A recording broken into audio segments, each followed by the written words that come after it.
श्री तपन कुमार घोष जी को आमंत्रित करते हैं।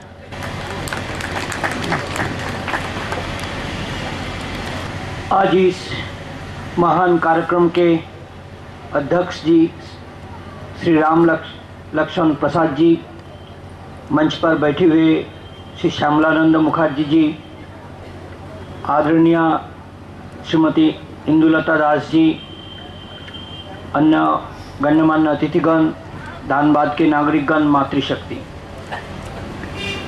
आज का विषय है कि स्वतंत्रता के 64 साल बाद आज हिंदुओं को क्यों यह लगने लगा कि इस देश को हमें धर्मनिरपेक्षता नहीं चाहिए, हमें हिंदू राष्ट्र चाहिए, ये क्यों लगने लगा है। इस विषय पर बोलने के लिए मैं एक प्रसंग लाना चाहता हूं आपके सामने। अभी लगभग 3-4 साल पहले कश्मीर में एक बहुत बड़ा घटना हो गया और आंदोलन हुआ। उसका प्रसंग क्या था कि हर साल जुलाई अगस्त के महीने अमरनाथ की यात्रा होती है। उस यात्रा में लगभग 7 लाख हिंदू हर साल पूरे देश से, पूरे विश्व से वहां जाते हैं। उस बर्फ के ऊपर से जाना पड़ता है, पहाड़ी राह है, दुर्गमता है। इसलिए उन यात्रियों को सुविधा के लिए जम्मू कश्मीर के सरकार ने, राज्य सरकार ने, वहां का जो अमरनाथ श्राइन बोर्ड है, यानी अमरनाथ तीर्थ क्षेत्र को देखरेख करने के लिए जो एक समिति सरकार ने ही बनाई है, उस श्राइन बोर्ड को 100 एकड़ की जमीन दी थी। उन तीर्थ यात्रियों को थोड़ा सहूलियत के लिए, सुविधा के लिए, जैसे उनके लिए कोई एक छावनी बनाएंगे, क्या उनके लिए कोई टॉयलेट बनाएंगे, कोई रेस्ट रूम बनाएंगे, इसलिए केवल 100 एकड़ की जमीन दी थी। उसके खिलाफ कश्मीर के घाटी के 6 जिलों के सारे मुसलमान सड़क पर उतर गए, हाथ में हथियार लिए और सरकार के खिलाफ एक जंग छेड़ दिया कि हम इसको नहीं मानेंगे। ये 100 एकड़ जमीन देना ये दिल्ली की साजिश है कि कश्मीर का जो हमारा कैरेक्टर है, जो खासियत है, उसको नष्ट करने के लिए और कश्मीर के डेमोग्राफिक कैरेक्टर को बदलने के लिए एक साजिश है। इसलिए ये 100 एकड़ की जमीन हम नहीं देंगे। और उसके लिए पूरे कश्मीर में आंदोलन छेड़ा। मुसलमानों ने पुलिस के साथ, आर्मी के साथ और हथियार उठा के आंदोलन किया। अनेक पुलिस सुरक्षा कर्मियों को उसमें मौत हो गया। और इतना ही नहीं, सीमा पार से प्रेरणा आया, छोटे छोटे बच्चों का हाथ में पत्थर दे दिया और मुसलमान बच्चे उस पत्थरों से हमारे सुरक्षा कर्मियों पर हमला किया ताकि हमारे सुरक्षा कर्मी उन पर अपना हथियार का प्रयोग न कर सके।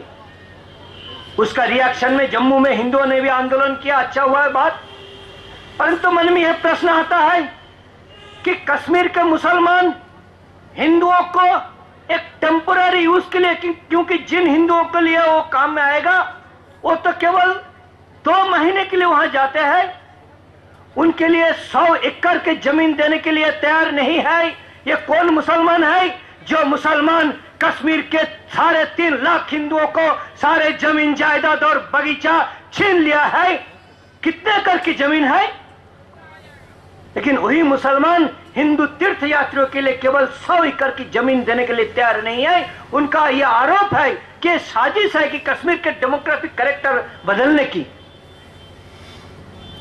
अगर कश्मीर के मुसलमान अपने डेमोग्राफिक कैरेक्टर 100 एकड़ की जमीन से खतरा महसूस करते हैं, तो जब हमारे यह खंडित भारत के, जिस भारत माता का विभाजन हुआ था मजहबी आधार पर, जिस भारत माता का विभाजन हुआ था मुसलमानों को मानने के लिए, स्वीकार करने के लिए, और हिंदुओं के लिए बचा खुचा एक खंडित भारतवर्ष, उस भारतवर्ष में जब असम में 7 जिला में मुस्लिम बहुसंख्यक बन जाता है और हिंदू अल्पसंख्यक बन जाता है, बिहार में किशनगंज में हिंदू अल्पसंख्यक बन जाता है, और कटिहार, अररिया और पूर्णिया में भी हिंदू अल्पसंख्यक बनने की कगार पर है।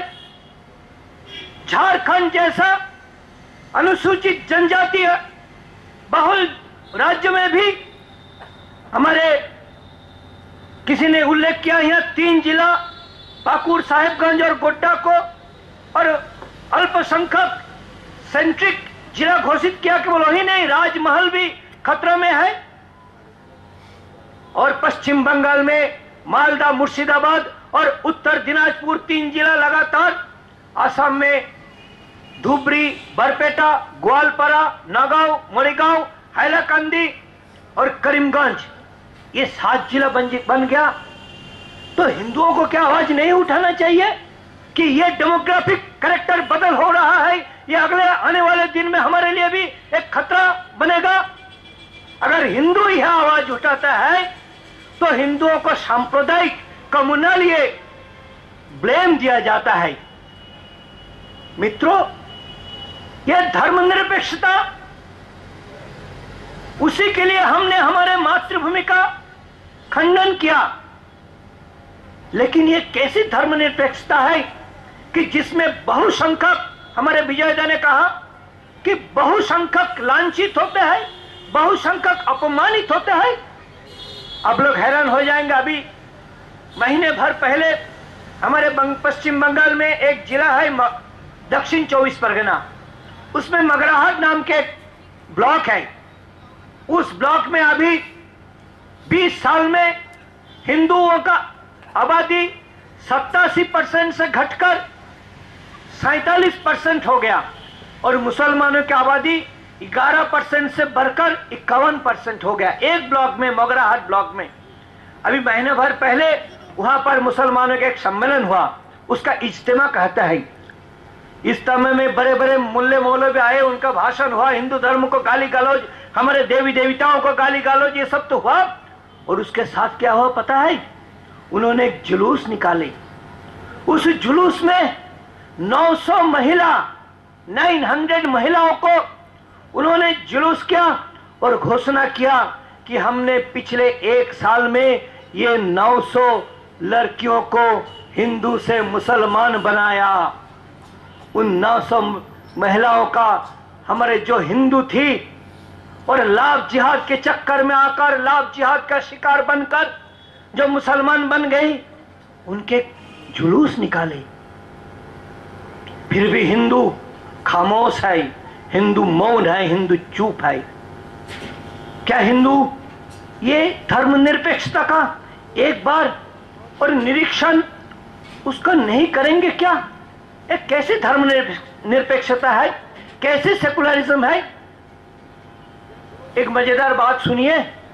मैं तो बचपन से संघ का स्वयंसेवक होने के कारण और भारतीय भावधारा से वो तो प्रतिरूप पे पुष्ट होने के कारण ये जो विदेशी विचारधारा कम्युनिज्म और मार्क्सवाद, इससे मैं मिलो दूर हूं और इसका विरोधी हूं।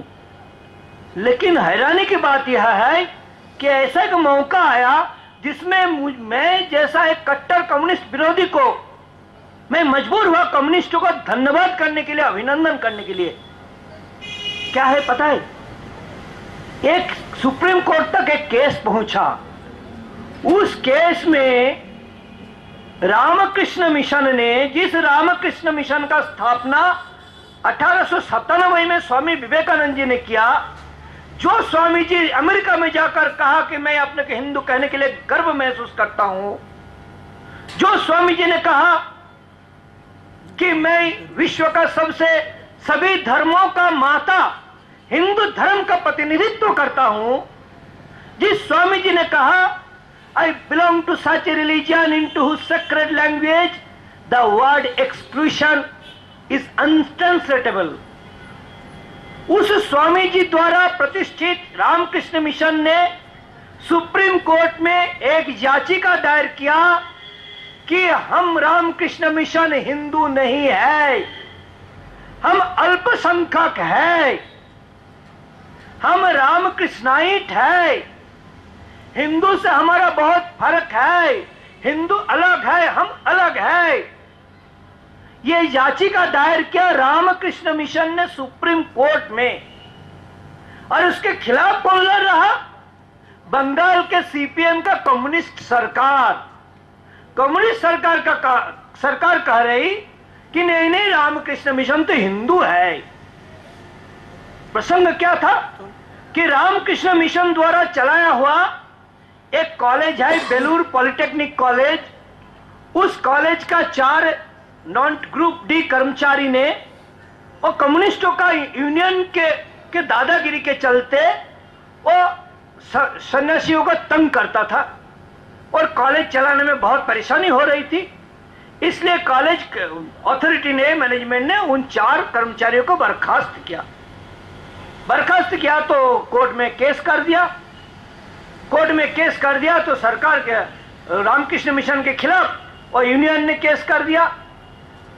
उस समय रामकृष्ण मिशन देखा कि केस जीतने के लिए हमारे पास ये नहीं है, क्योंकि बंगाल की जो सरकार है, ये सरकार तो कम्युनिस्ट और कर्मचारियों के पक्ष में है। तब रामकृष्ण मिशन ने बताया कि हम अल्पसंख्यक इंस्टीट्यूशन है, अल्पसंख्यक इंस्टीट्यूशन होने से सरकार उसमें दखल नहीं दे सकता है। सरकार ने कुछ कानून बनाता है, कुछ रूल्स बनाता है शिक्षा प्रतिष्ठानों को चलाने के लिए, संचालन के लिए। उस रूल्स के आधार पर फैसला कर्मचारियों का फेवर में जाता है और मैनेजमेंट के खिलाफ जाता है। इसलिए अपने संस्था को बचाने के लिए रामकृष्ण मिशन कोर्ट में बता रहा कि फिर हमें अल्पसंख्यक के दर्जा दे दो। तो फिर अल्पसंख्यक के लिए हमारे संविधान में आर्टिकल 30 और आर्टिकल 30A में ऐसे प्रावधान है कि जिस प्रावधान का तहत संस्था चलाने के लिए सरकार के हस्तक्षेप और सरकार के रूल्स एंड रेगुलेशन का लागू करना नहीं पड़ेगा, तब जाकर रामकृष्ण मिशन अपने संस्था को बचा सकता है। तो अपने संस्था को बचाने के लिए रामकृष्ण मिशन ने वो मांग किया कि हम हिंदू नहीं है, हम अल्पसंख्यक है। वो मामला सुप्रीम कोर्ट तक पहुंचा और सुप्रीम कोर्ट ने फैसला दिया, नहीं ऐसा नहीं है, रामकृष्ण मिशन हिंदू है, हिंदू संस्था है। अब बताइए हमारे संविधान कैसे संविधान है जिसमें कम्युनिस्ट लोग रामकृष्ण मिशन को हिंदू बना रहा है? जो कम्युनिस्ट कहता है कि धर्म अफीम है, धर्म खराब चीज है, गरीबों को शोषण करने के लिए एक माध्यम है, वही कम्युनिस्ट लोग रामकृष्ण मिशन को हिंदू बनाता है। किस लिए? हमारे संविधान के लिए। हमारे संविधान को जो आर्टिकल 30 और आर्टिकल 30A है, कैसे पता है कि माइनॉरिटी का अधिकार है इस देश में अपना इंस्टीट्यूशन, शिक्षा प्रतिष्ठान और शुरू करे और चलाएं। अच्छी बात है कि ईसाई हो, मुसलमान हो, अपने एक शिक्षा प्रतिष्ठान शुरू करे और चलाए और उसमें सरकार की दखल नहीं चलेगा, अच्छी बात है। लेकिन माइनॉरिटी इंस्टीट्यूशन का डेफिनेशन क्या हो गया कि जो 4 माइनॉरिटी मिलकर एक संस्था शुरू किया वो माइनॉरिटी इंस्टीट्यूशन हो गया। आप लोगों को पता है कि जितना वो Saint Xavier, Saint Paul's, Don Bosco, ये सारे स्कूल्स है, शिक्षा प्रतिष्ठान, कॉलेजेस है, ये शुरू तो मिशनरी लोग करते हैं, लेकिन उसमें पढ़ने वाले 99% गैर क्रिश्चियन है, हिंदू है, और उनको बाइबल पढ़ाना और उनके लिए हक है, उनके लिए हक है। और जहां 100% हिंदू छात्र पढ़ते हैं, जिस स्कूल का खर्चा सरकार देती है, मतलब हमारे जेब से जाता है, उन स्कूलों में हिंदू बच्चों अपने रामायण, महाभारत, उपनिषद नहीं पढ़ सकता है। लेकिन ईसाई और मुसलमान वो अपने शिक्षा प्रतिष्ठान शुरू करके उसमें गैर ईसाई या गैर मुसलमान छात्र छात्राओं को वो उनके मजहब का शिक्षा दे सकता है। उसके लिए तनख्वाह भी हमारे सरकार देगी और उनके संरक्षण भी हमारी सरकार देंगी। ये है धर्मनिरपेक्षता, इसका मतलब हिंदू, तुम तुम्हारे सेकुलरिज्म को कायम रखने के लिए तुम तुम्हारे बच्चों को ईसाई बनाओ, मुसलमान बनाओ, और हिंदू धर्म की शिक्षा से इनकार कर दो और तुम धर्मनिरपेक्ष बने रहो। यही सेकुलरिज्म का आज प्रैक्टिकल मीनिंग हो गया है।